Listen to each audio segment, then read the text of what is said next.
حکم بھی دیا، ان اللہ یأمر بالعدل والاحسان وایتاء ذی القربى، بے شک اللہ تعالیٰ ہم کو حکم دیتا ہے عدل و انصاف کے ساتھ، عدل و انصاف کرنے کا اور اپنے قریبی رشتہ داروں کے ساتھ حسن سلوک کرنے کا۔ اسی طرح عقل مندوں کی یہ صفت ہے کہ جب ان کو رشتہ داری کو جوڑنے کا حکم دیا جاتا ہے تو وہ عقل مند ہی ہے جو رشتہ داری کو جوڑتے ہیں، اور جو نادان اور جن کے پاس عقل نہیں ہے وہ رشتہ داری کو توڑ دیتے ہیں۔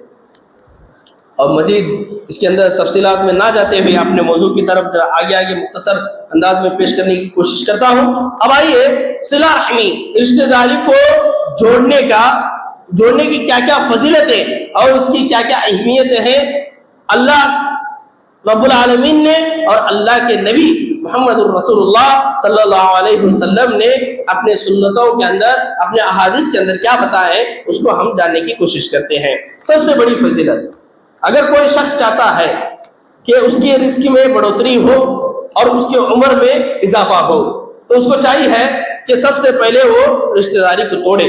اور یاد رکھنا، اگر کسی انسان کی زندگی میں پریشانیاں ہیں، تکلیفیں ہیں، وہ ختم نہیں ہو رہے ہیں تو اس کو چاہیے کہ اپنے معاملات کا جو دائرہ ہے یا رشتہ داری کا جو دائرہ ہے اس کو ایک مرتبہ جو ہے جانچ پڑتال کر لے۔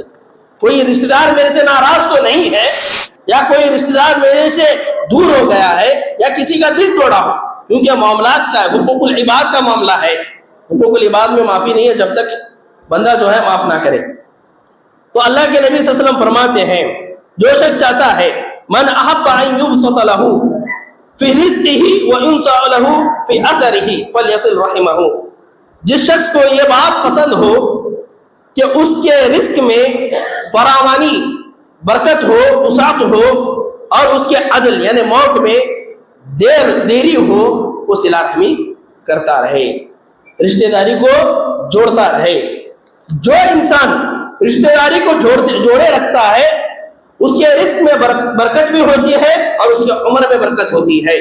یہ بات یاد رکھنا، اگر ہمارے عمر میں اور ہمارے رزق میں برکت چاہتے ہیں تو ہمارے رشتہ دار جو ہم سے دور ہو گئے ہیں اور ہم سے ناراض ہو گئے ہیں کسی دنیاوی چیز سے یا کسی اور چیز سے، ہم کو ہمارا حق بنتا ہے کہ ہم اس کی ناراضگی کو دور کریں۔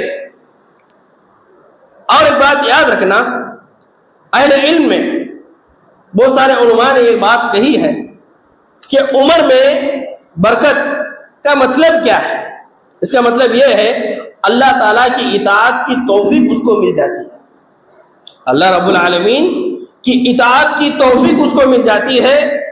صلہ رحمی کرنے والے انسان کو اللہ تعالیٰ نیک اعمال کرنے کی توفیق دیتا ہے، اچھے اعمال کرنے کی اس کو توفیق دے دیتا ہے، جس سے اس کی زندگی میں برکتیں نازل ہوتی ہیں، اس کی زندگی میں اضافہ ہوتا ہے، اس کے عمر میں اضافہ ہوتا ہے، اور اس کے اعمال کو ضائع نہیں کرتا اللہ تعالیٰ۔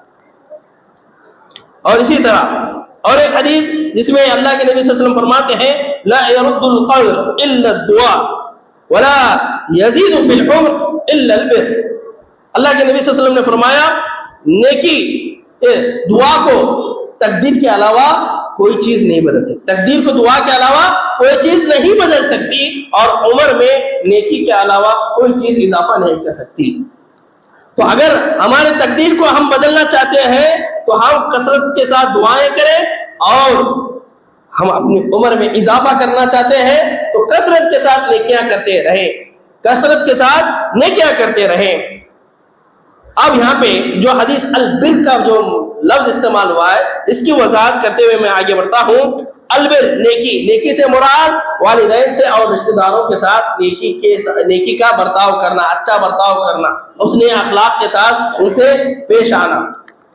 البر کا مطلب یہ ہے جو شخص چاہتا ہے کہ اس کے علم، اس کے عمر میں اور اس کے رزق میں برکت ہو تو اپنے رشتہ داروں کے ساتھ، خاص طور پر اپنے والدین کے ساتھ حسن سلوک کرے، ان کے ساتھ اچھا برتاؤ کرے، ان کے ساتھ تحفے تحائف دے تاکہ جو ہے ان کی ناراضگیاں ختم ہو جائیں۔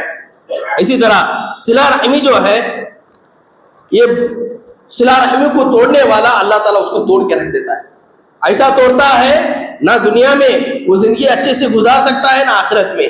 اب چلیے اسی کے حوالے سے میں حضرت ابو ہریرہ رضی اللہ عنہ کی وہ روایت پیش کرتا ہوں جس میں صلہ رحمی کی فضیلت بتاتے ہوئے فرماتے ہیں رحیم کا جو لفظ ہے یہ رحمان سے نکلا ہوا ہے۔ اللہ تعالیٰ فرماتے ہیں، یہ حدیث قدسی ہے، اللہ تعالیٰ نے فرمایا من وصل کی، جس نے تجھ کو جوڑا یا جس نے تجھ کو جوڑے گا، وصل تو ہوں میں اس کو جوڑوں گا، جس نے تجھ کو جوڑے گا میں اس کو جوڑوں گا، ومن قطع کی قطعتہ، جس نے تجھ کو توڑے گا میں اس کو توڑوں گا۔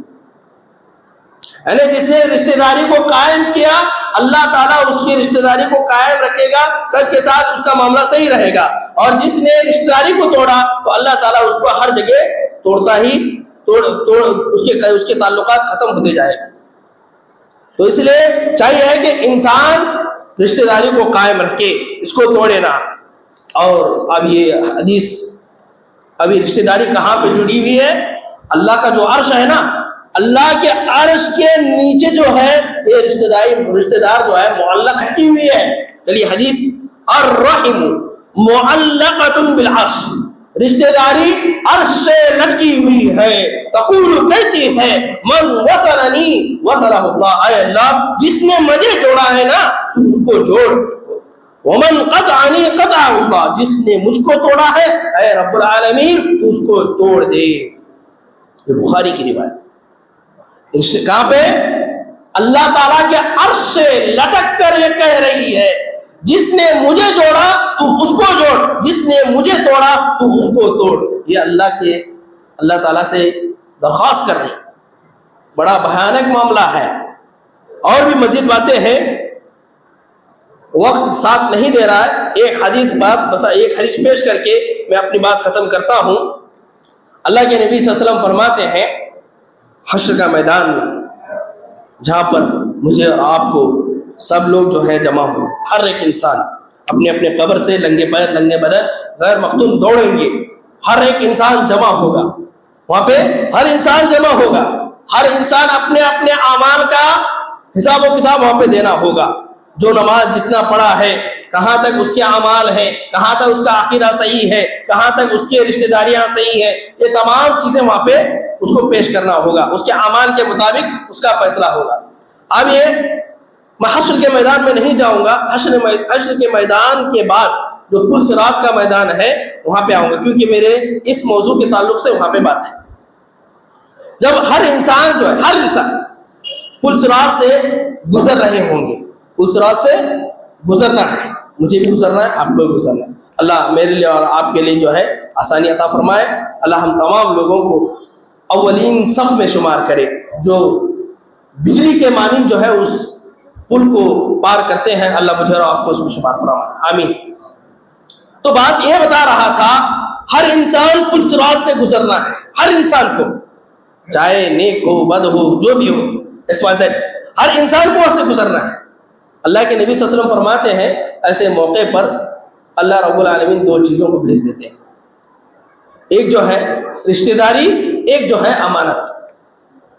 یہ دو چیزیں وہاں پہ جو انسان وہاں پہ پل صراط پر گزر رہا ہوتا ہے، یہ دونوں چیزیں ایک دوسرے طرف، ایک سیدھے جانب ایک بائیں جانب کھڑے ہو جاتے ہیں۔ جو دنیا میں رہتے ہوئے رشتہ داری کو قائم کیا، رشتہ داری کو نہیں توڑا، تو وہ رشتہ داری جو ہے اس پل صراط کے پار کرنے میں اس کے لیے مدد کرے گی۔ جو رشتہ داری کو دنیا میں رہتے ہوئے توڑے رہے گا، وہ رشتہ داری وہاں پہ ہی اس کو کاٹ کر نیچے پھینک گی، وہاں پر ہی اس کو وہاں پہ ناکام کر دے گی، اس کو آگے نہیں بڑھنے دے گی۔ دوسری امانت، محدثین کہتے ہیں کہ الامانہ کلھا دین، امانت کا مطلب ہے پورا کا پورا دین۔ چھوٹی چھوٹی جو ذمہ داریاں مجھے اور آپ کو ملتی ہے، وہ ہر ذمہ داری، ہر دین کا کام جو ہے امانت ہے۔ امانت میں خیانت نہیں کرنا چاہیے، جیسی بھی ہو، جو بھی ہو، چھوٹی ہو یا بڑی ہو، جو بھی امانت، جو بھی ذمہ داری مجھے اور آپ کو دی جاتی ہے، اس ذمہ داری کے بارے میں کل قیامت کے دن سوال بھی ہوگا۔ کلکم رائن کلکم مسئول عن رعیتہ، ہر انسان ذمہ دار ہے اور اس کی ذمہ داری کے بارے میں کل قیامت کے دن سوال ہوگا. اور وہاں پہ پل صراط پر یہ امانت اور یہ رشتہ داری دونوں آ کے کھڑے ہو جائیں گے. اگر ہم دنیا میں رہتے ہوئے میرے بھائیوں غور سے سننا, اس کو سن کر ادھر سے چھوڑنا نہیں, اس کو اپنے زندگی میں لانے کی کوشش کریں. صلہ رحمی کو جتنا ہو سکے قائم کرنے کی کوشش کریں. اور ایک بات, یہ بات یاد رکھنا, حق پہ رہنے کے باوجود جو میرا بھائی سامنے والا ہے میرے ساتھ ناحق کیا ہے, میرے ساتھ زبردستی کیا ہے, میرے اوپر ظلم کیا ہے, میرے اوپر زیادتی کی ہے, اس کے باوجود بھی آپ اس کے ساتھ حسن سلوک کرتے ہیں, اس نے سلوک کرنے کے باوجود بھی آپ کے ساتھ جو ہے بدتمیزی سے پیش آتا ہے, آپ کے حق آپ کے ساتھ ناحق کا معاملہ کرتا ہے, کسی بھی رعیے سے آپ کے ساتھ گندا برتاؤ کرتا ہے, تب بھی آپ اس کے ساتھ حسن سلوک کرتے ہیں. یہی تو جو ہے صلہ رحمی ہے. صلہ رحمی وہ نہیں آپ نے اچھا کیا بدلے میں آپ کے ساتھ اچھا ہو, یہ نہیں. صلہ رحمی کیا ہے؟ انہیں بدتمیزی سے پیش آئے, جیسا بھی پیش آئے. میرا کام ہے, میرے نبی نے کہا ہے, میرے رب نے کہا ہے کہ صلہ رحمی کو قائم کرو تو قائم کرنا ہے. یہ ایمان کا جذبہ ہے, یہ ایمان ہم کو بتا دیے, ایمان ہم کو یہ رہنمائی کرتا ہے کہ اللہ اور اس کے رسول نے جو ہم کو حکم دیا ہے اس پر مجھے اور آپ کو عمل کرنا ہے, اس پر مجھے اور آپ کو عمل کرنا ہے. یہی اصل چیز ہے. ہمیں دنیا کیا کہتی ہے اس کے بارے میں نہیں سوچنا ہے, میرے رشتہ دار کیا کہتے ہیں اس کے بارے میں نہیں سوچنا ہے, میری بیوی کیا کہے گی, میرے ماں باپ کیا کہیں گے, بالکل سوچنا نہیں. اللہ اور اس کے رسول نے کیا کہا وہ سوچنا ہے. رشتہ داری کو قائم کرنے کے بارے میں اللہ نے کہا, رسول نے کہا, ختم ہو گیا. ہم قائم کرنے کی کوشش کریں گے. اور ایک بات یاد رکھنا, حق پہ رہنے کے باوجود سامنے والے کی تمام بدتمیزیاں, تمام گندی چیزیں, تمام ظلم, تمام زیادتیوں کو برداشت کر کے اس کے ساتھ اس نے سلوک کرتا ہے نا, اللہ کے جانب سے ایک فرشتہ اس کے لیے مقرر کر دیتا ہے, اس کے ساتھ ایک نگران مقرر کر دیتا ہے, اس کے ذریعے سے وہ غالب آ جاتا ہے. اور ایک بات یاد رکھنا, جو صلہ رحمی کرتے ہیں نا, جس کے ساتھ کرتے ہیں وہ ظاہراً آپ کے ساتھ جو ہے بدتمیزی کر رہا ہے, لیکن اس کے دل میں ایسا چھاپ پڑ جاتا ہے, میں اس کے ساتھ اتنا بدتمیزی کر رہا ہوں, بد اخلاقی کے ساتھ اس کے ساتھ پیش آ رہا ہوں, اس کے باوجود بھی میرے ساتھ اچھا حسن سلوک کرتا ہے. یہ دل میں گھر کر جاتا ہے, بدل جاتا ہے انشاءاللہ. آپ اللہ کی ذات سے یقین رکھو, رشتہ داری کو توڑو رکھو, اپنے آپسی معاملات کو درست کرو. مومن ہیں, ایمان والے ہیں, نمازی ہیں, ایک صف میں بیٹھتے ہیں, ایک صف میں اڑتے ہیں, ایک صف میں کھاتے ہیں, ایک صف میں ایک پلیٹ میں ہم کھاتے بیٹھتے ہیں.